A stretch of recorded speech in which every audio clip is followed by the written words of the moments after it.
ওম শান্তি 21 জুন 2024 সাকাৰ মহাবাক্যৰ সম্পূৰ্ণ সাৰ কথা।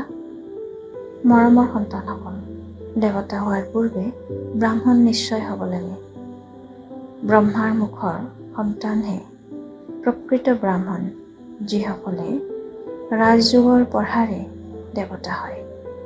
প্ৰশ্ন: অন্য সকলো সৎসংগতকৈ তোমালোকৰ এই সৎসংগৰ কোনটো কথাত অনন্য?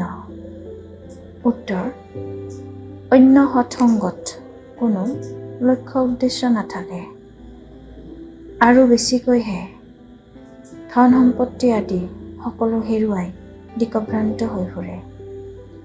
এই সৎসংগত তোমালোক দিকভ্ৰান্ত নোহোৱা।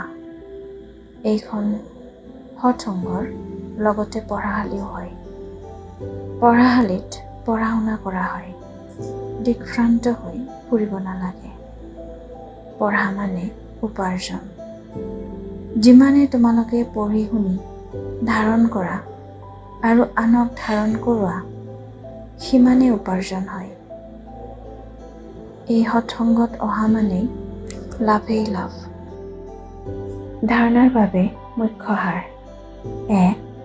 জ্ঞান মন্থন কৰি স্বদৰ্শন চক্ৰধাৰী হ'ব লাগে।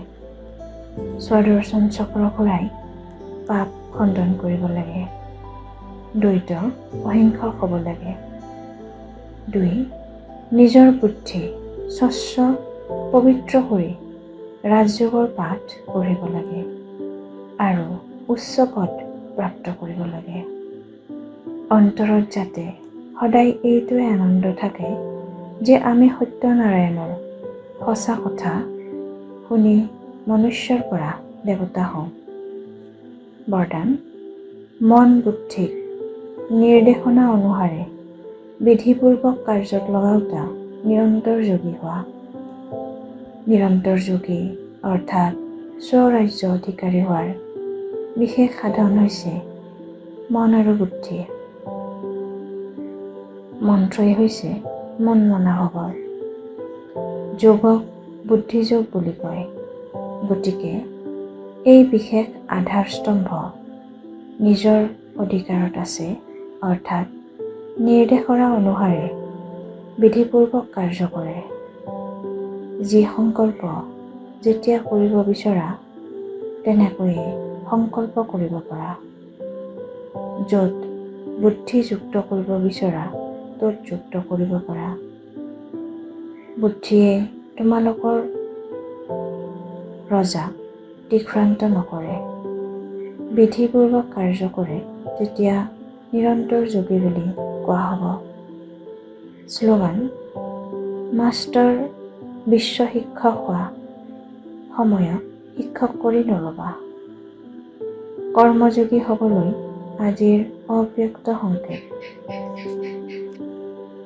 যেনেকৈ পিতা উপৰাম হৈও শৰীৰত প্ৰৱেশ কৰি কাৰ্য কৰিবলৈ আহে, তেনেকৈ ফৰিষ্টা আত্মাসকলো কৰ্মবন্ধনৰ হিচাপত নহয়, কিন্তু সেৱাৰ বন্ধনত শৰীৰত প্ৰৱেশ কৰি কৰ্ম কৰে, আৰু যেতিয়াই বিচাৰে তেতিয়া উপৰাম হৈ যায়। এই ব্ৰাহ্মণ জীৱন কৰ্মবন্ধনৰ জীৱন নহয়, কৰ্মযোগী জীৱন। সেয়েহে মালিক হৈ কৰ্ম কৰা। কৰ্ম পূৰা হ'লেই উপৰাম ফৰিষ্টা হৈ যোৱা। ওম শান্তি।